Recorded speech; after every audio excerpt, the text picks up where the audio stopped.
Hey everyone, this is Ryan, and in this video, we're going to be talking about an introduction to basic dental terminology.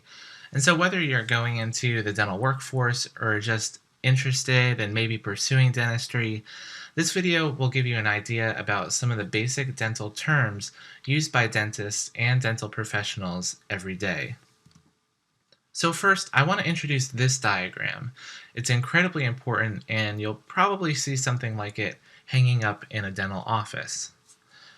So this picture from 3D Science helps us get oriented a little bit. So we're basically looking at our patient in the dental chair with their mouth wide open, and their right side is on the left side of this image, and their left side is on the right side of this image, which does make things very confusing at first. So right is on the left, and left is on the right, and I promise you'll get the hang of it. And imagine this mouth stretching as far open as possible, and you'll get something like this image on the right. Now, this collection of teeth, the upper teeth, are connected to the maxilla, or the upper jawbone, so we call this the maxillary arch, whereas the lower teeth are connected to the lower jawbone, which is called the mandible, and so this collection of teeth is referred to as the mandibular arch. So we have mandibular,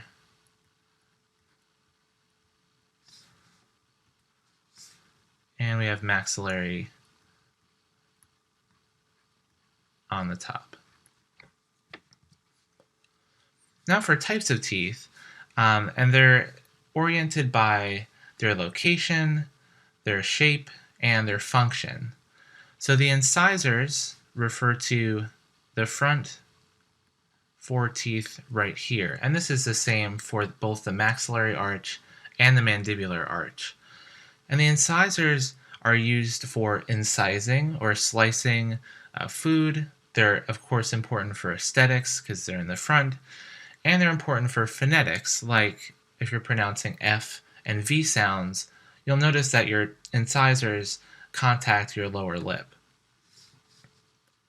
Now the canines refer to these teeth right next door to the incisors, and the canines are important for tearing and holding food, and also important for aesthetics. Now both the incisors and the canines together are referred to as the anterior teeth because they're in the front and they're the most visible of all of our teeth. Now the premolars are the next two teeth back from the canines, and the premolars are useful for also tearing and holding food as well as grinding food. And finally, the back three teeth are referred to as the molars, the first, second, and third molars, and the third molars are usually referred to as the wisdom teeth. And so the premolars and molars combined are referred to as the posterior teeth because they're located in the back. So again, we have the incisors, the canines, the first and second premolars, and the first, second, and third molars. And this is the same layout as for the mandibular arch. So how about for numbering teeth? Numbering teeth and counting teeth can be actually a little bit complicated at first. It gets a little bit disorienting, but it is super important in the dental field because as dental professionals communicate, it's important to know which teeth we're trying to talk about. So I'll talk about the universal notation system. There are a couple that are out there, but the universal system probably most universally used. And it's basically like you're reading a book. You start in the upper left corner and you move to the right. So we're going to start at the upper left corner, which will be the upper right third molar. Remember, let me write that in here.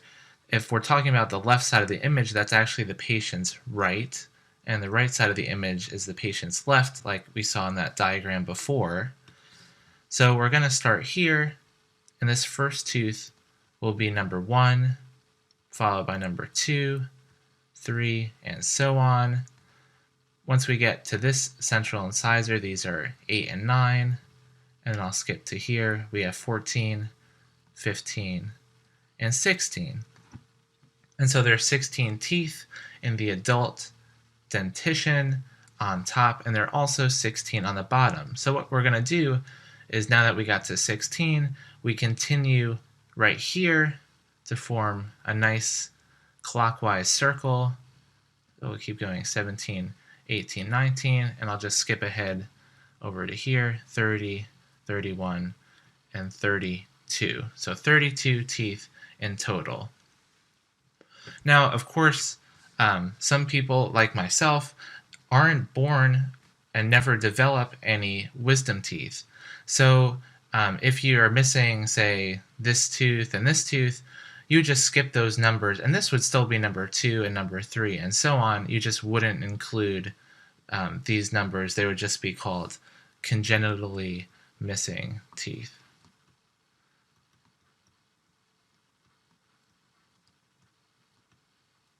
Congenitally missing. All right. So that's the basics of the number system. There are other numbering systems out there, but just for the sake of this video, we'll stick with the universal system. So we have the permanent dentition is what we've been talking about thus far. We also have the primary dentition. So the primary dentition basically refers to the baby teeth, or the primary teeth, and this would be starting around 6 months typically is when you'll start getting these teeth to erupt, usually starting with the lower incisors. And so the baby teeth will come in one at a time. You'll get a couple more, and then you'll finally get a full set of primary dentition. Now, when it's maybe about, and of course there's some variation here, when you get to about 6 years, you'll start to have eruption of the permanent dentition, again, usually starting with the lower incisors. And when I talk about eruption, I'm talking about the teeth that are coming into the mouth. So eruption is coming in, and exfoliation means that the teeth are being shed, they're coming out of the mouth. So as the permanent teeth erupt, the primary teeth that are being replaced will be exfoliated. So that's a helpful way to think about those terms. So again, 6 months, we're starting to get eruption of the primary teeth. By 6 years, we're starting to get eruption of the permanent teeth. And it takes about till 12 years for the last baby teeth to be exfoliated and to be completely replaced by permanent teeth. This transition period from about 6 years to about 12 years old is called the mixed dentition, when we have a mix of both primary teeth and permanent teeth. So it's sort of the transformative years from this full dentition until we get about this, we only get permanent teeth. And of course, it takes a little bit longer for the third molars to come in. It could be even when you're 18, 19, 20, they could be coming in as late as that. So primary dentition and the permanent dentition. So now let's talk about directional terms. I think it's helpful to think about like a dice or a cube that has 6 surfaces. A tooth is sort of similar, except we don't count the bottom surface. So you can think of there being 1, 2, 3, 4, and then 5 surfaces that we want to consider when we're talking about the directional terms for a tooth. So the outer surface, the surface that points out towards the face, so I'll just draw a couple arrows here. So this surface here, this surface here, this surface here. These are called the facial surfaces. So the facial surface, we can just, for short, we'll say F for facial. And now if we talk about the back side, the side that is closest to the tongue, so this surface here, and the same for the lower, this surface here. These are all called the lingual surfaces. So L for lingual, which makes sense because lingua meaning tongue. Now let me draw in an imaginary line. Oops, I can do a better job than that. Right through here, and then again right through here. So this line bisecting the right and left sides, which I'll draw in one more time here, is called a midline. And so everything on the right side, of course, is the right side of the mouth, and the left side is the left side of the mouth. And again, it's flipped from what we see here on this image, and that's because we're looking at the patient with their mouth wide open. So the midline is important because for the next two surfaces I'll talk about, you have to think in terms of orientation to the midline. So for this tooth number here, and this is number 1, 2, 3, 4, 5, 6, this surface right here that I'm going to highlight is facing towards the midline, whereas this surface here would be facing away. So the surface facing towards the midline is called the mesial surface. So M for mesial. Whereas the side pointed away from the midline is called the distal surface. So mesial and distal are incredibly important terms to know, as well as facial and lingual. So that covers about 4 of them. So we have one more to talk about, and that's going to be this surface right here. And this surface right here. It's essentially the surface that you're biting and chewing with. And so that surface will be called the occlusal, or O for occlusal surface. Now there are a couple of little, so that's basically the 5 tooth surfaces, but it gets a little bit more intricate if we want to compare the anterior teeth with the posterior teeth. So what do I mean by that? The anterior teeth, again, are the incisors plus the canines. So these 6 right here. Now the facial surface I already talked about would be referring to the surface that is pointed outwards towards the face. But if we're talking about an anterior tooth specifically, we can still call it a facial surface, or we can call it the labial surface. And that's because it's up against the inside of the lips. So the same thing could be said for this. So it's just another way to talk about the facial surface, but more specifically for anterior teeth. Now, the posterior teeth, the facial surfaces of those teeth, also have a special name, and they are called the buccal surface, or B for short. And that's because they are contacting the inside of the cheek, and the cheek is often has this root associated with it, like the buccinator muscle or the buccal surface. So that's because these posterior teeth are contacting the inside of the cheek.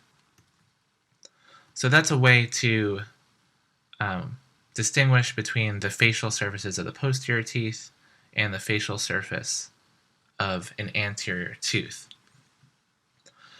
Alright, so we have our 5 surfaces. Again, in blue we have all our facial surfaces, in red we have our lingual surfaces. we have our mesial and distal, and we have our occlusal surfaces. And for occlusal, again, we can distinguish between a posterior tooth, which would just be, again, called the occlusal surface, where we're chewing and biting on, using these teeth to grind our food. For the anterior teeth, occlusal would be technically correct, but we tend to use incisal instead. And it makes sense for the incisors, but you may be asking, what about the canines? They're also referred to as the incisal surface because they have one cusp that is biting and slicing into food. So incisal surface tends to be more precise. So those are our 5 surfaces that I wanted to cover. So let's keep on moving. For the next part, we'll talk about parts of the tooth. So now we're talking about the anatomy of a tooth specifically. What layers and things like that compose the teeth? So this picture is from the National Institute of Health, and it nicely sort of simply lays this stuff out. So the enamel refers to the outermost layer of the tooth. You may have heard it being talked about as the hardest tissue in the human body, which is true. So it's very hard, calcium-rich surface that protects our teeth. It's 96% mineral by weight, so it's very dense and very, very strong. The substance underneath it is called dentin, and that's this orangish layer here, and it's a little bit softer.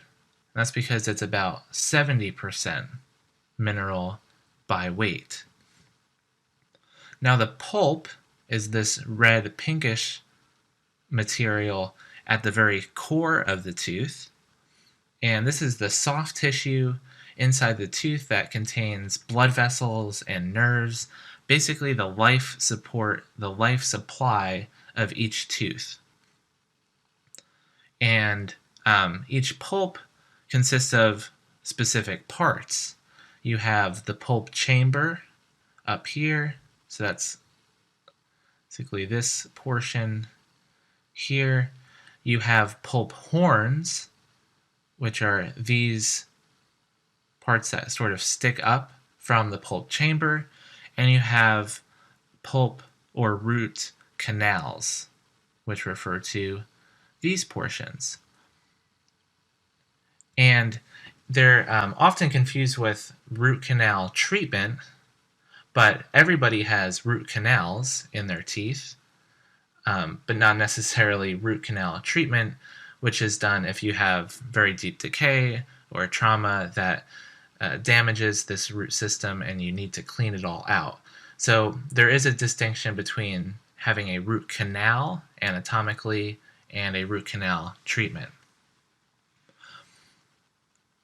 And then next we have the gums, which are these darker and lighter pink structures here that surround a tooth. And we have the bone, which is actually a tiny bit softer than dentin. It's about 65% mineral.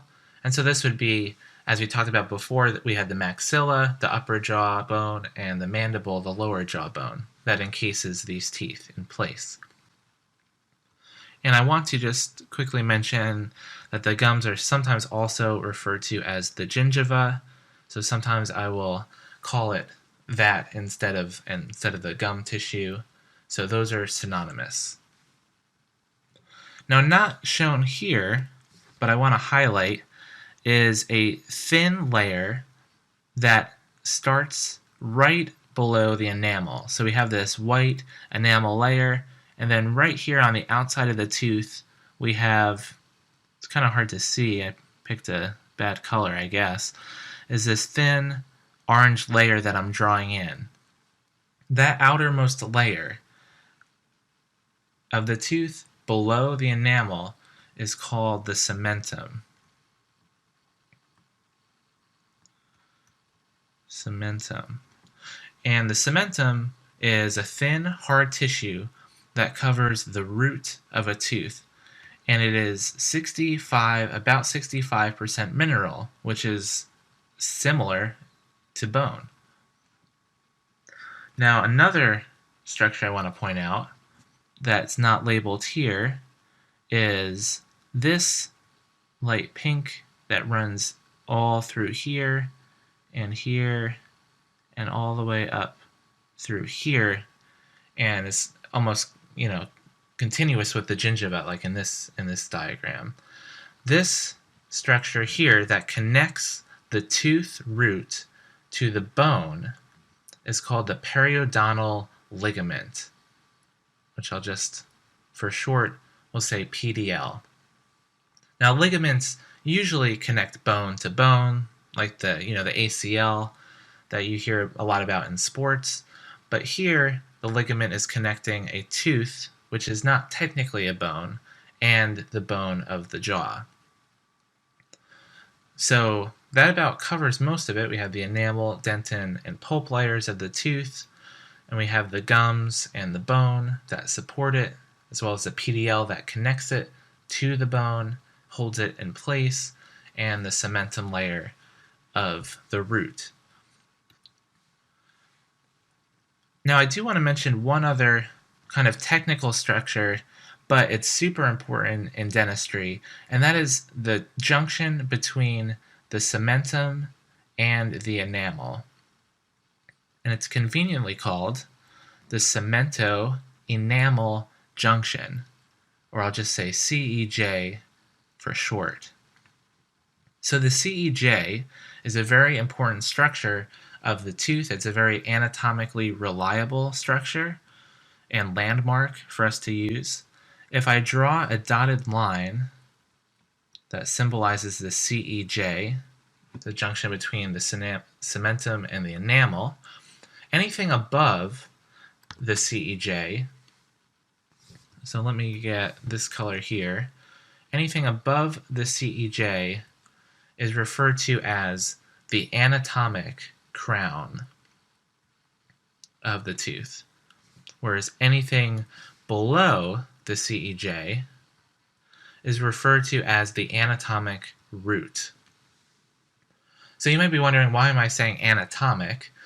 Well, in some cases, the gum tissue recedes a lot and will expose more of the tooth above the gums. So that if the gums, receded to a level like here, we would call everything above that recession line the clinical crown, and anything below that the clinical root. So it's a little bit confusing, but that's just a way to define structures in terms of anatomics, because the CEJ will stay constant, or what you see clinically, anything above that sticks above the gums would be called a clinical crown, and anything that anchors the tooth in the jaw that you don't see covered by bones and gums would be the clinical root. And it just turns out in this picture, in an ideal situation, the anatomic and clinical crown are the same, and the anatomic and clinical root are the same. But again, I can cover this more in another video.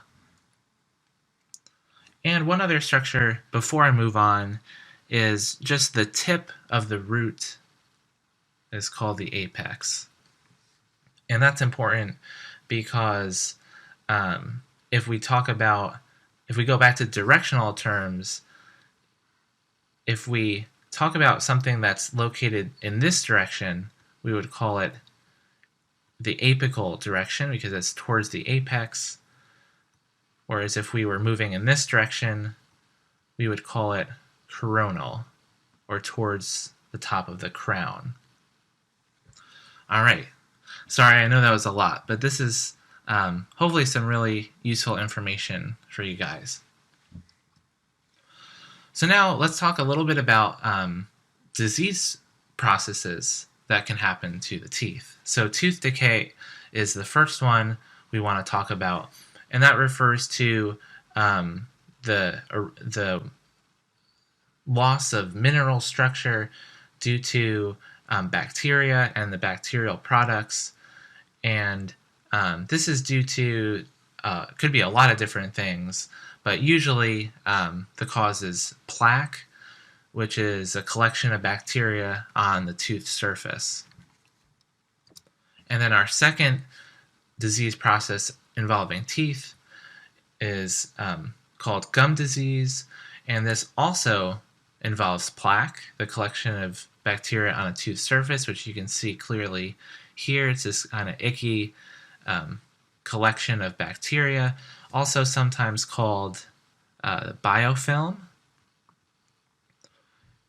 And this biofilm, if it accumulates on the tooth, it's not cleaned off frequently or efficiently, then it can cause inflammation. So this inflamed gum tissue, it becomes red, swollen, and painful, and it bleeds a lot. And so that's what happens if you don't floss your teeth regularly and clean well around the gum tissue.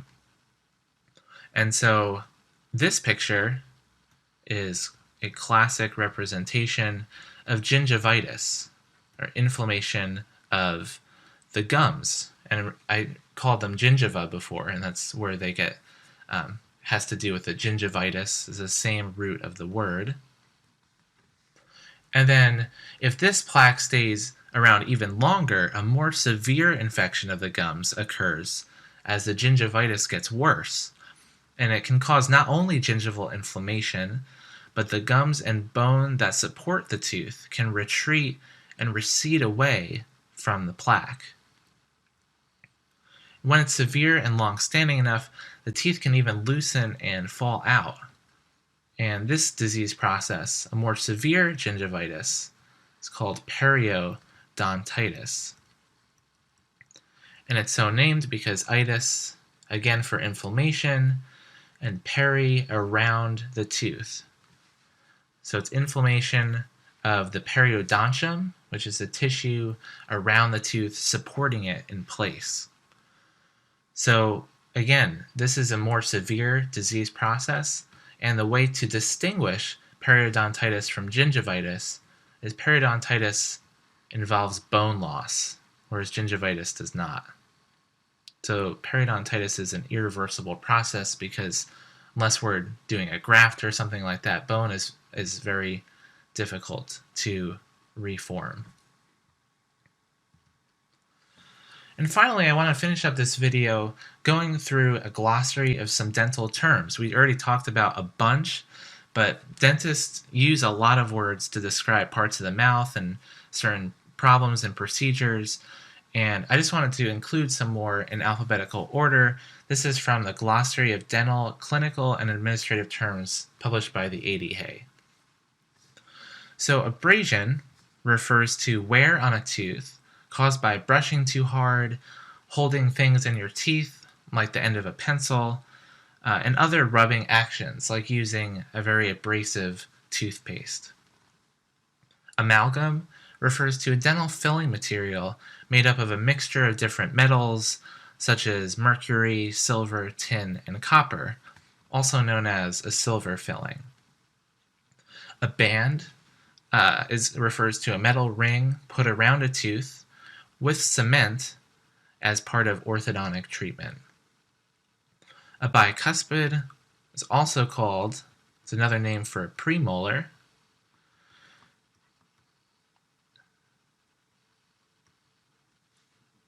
And that's because, sorry about that, but it's called a bicuspid because it refers to the premolar having two cusps, or pointed areas on top, and the premolars, as we talk about, are located in front of the molars. A bite wing refers to an X-ray that's commonly used in dentistry. It's probably the most common type of X-ray taken at a routine exam, and it takes a picture of the crowns of both the upper and the lower molars and premolars. Bonding refers to the process by which a tooth-colored filling material or orthodontic brackets are attached to a tooth. And a bridge is an appliance that is cemented in place and replaces a missing tooth. It attaches to an artificial tooth or teeth to the natural teeth next to it. So if we had a natural tooth here, we were missing one, natural tooth here, a bridge, like the word suggests, bridges these two natural teeth together, connected by a fake tooth in the center to restore that spot.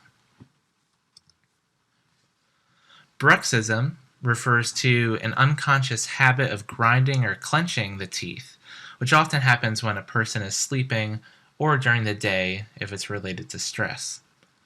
Calculus is another name for tartar, which is a hard deposit of minerals coated with bacterial plaque that can build up on the teeth and cause gums to get inflamed, like we talked about before.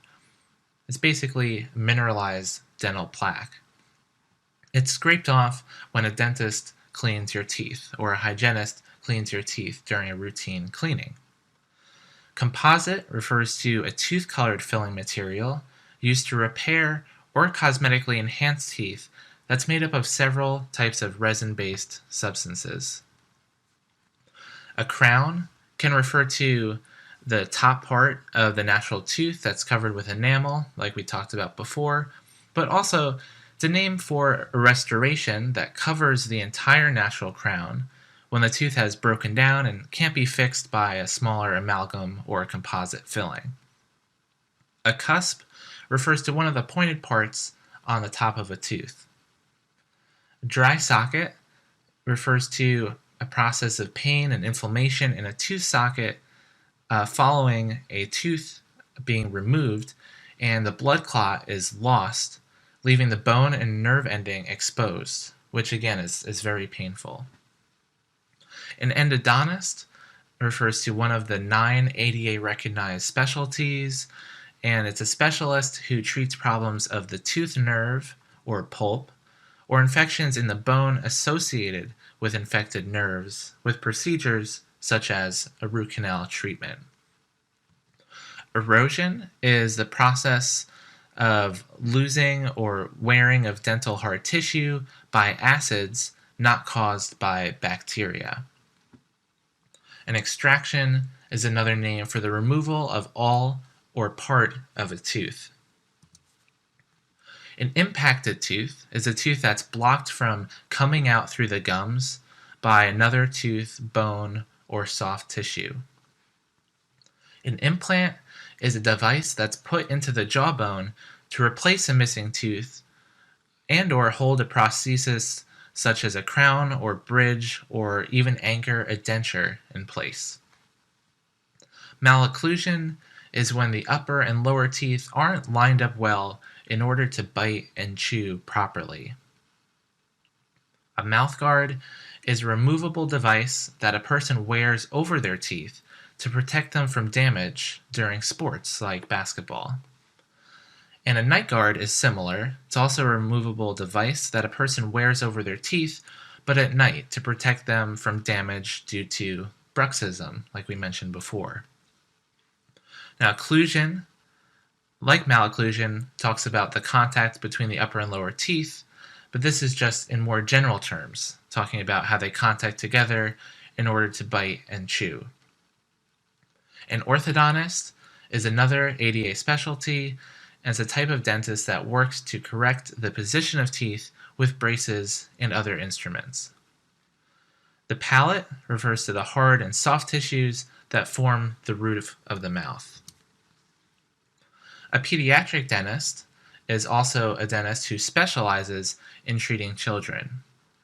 A periodontal pocket is a deep area between a tooth and the gums. That's the result of gum disease, like we mentioned before.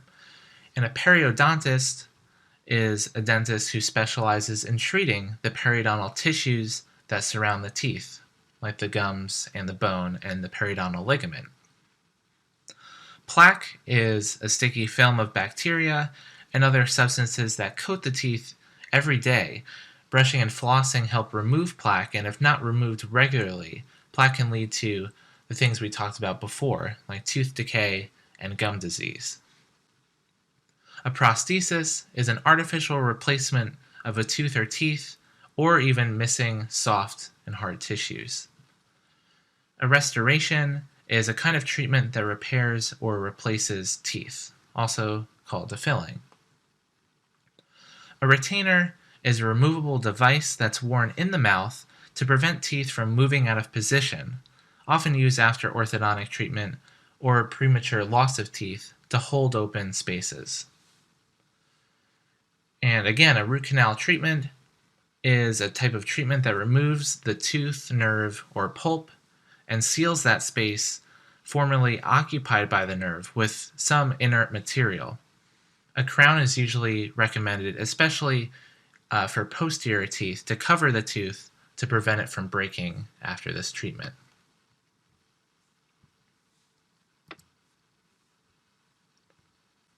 And finally, we have a couple more terms here. Scaling and root planing refers to a procedure that uses tools to remove plaque, tartar, and stains from teeth. A sealant is a thin plastic resin coating that can be placed on the biting surfaces of back teeth to help prevent cavities. Sublingual refers to under the tongue, and that's from sub and lingual. TMJ is short for the temporomandibular joint. That's the joint that connects the lower jaw to the skull.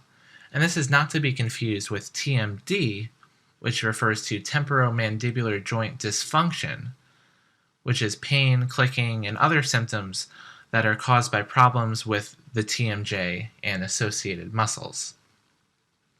A veneer is a thin artificial cover for a tooth to correct its shape or color. It's made to look and feel like a real tooth, and veneers can be made of porcelain, ceramic, composite, or acrylic resin. And finally, sorry it's cut off a little bit, but xerostomia refers to dry mouth caused by salivary glands that don't work properly or reduced flow of saliva from medications. And that's all I have for this video. I know it was a lot, but hopefully it gives you an idea about some of the basic dental terminology used by dentists and dental professionals every day. Thanks so much for watching, guys. Please leave a like and subscribe to my channel if you haven't already. And again, thanks for watching, and I'll see you guys next time.